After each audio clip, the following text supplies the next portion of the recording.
Ang bagong cellphone ni Lyra. Si Lyra ay isang masayahing batang babae na mahilig maglaro, magbasa at makipaglaro sa kanyang mga kaibigan.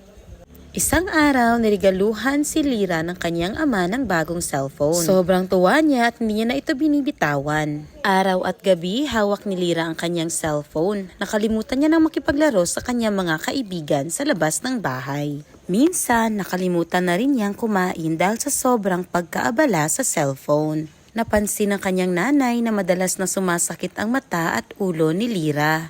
Anak, hindi maganda ang sobra-sobrang paggamit ng cellphone. Kailangan mo magpahinga at alagaan ang iyong kalusugan, sabi ng kanyang nanay.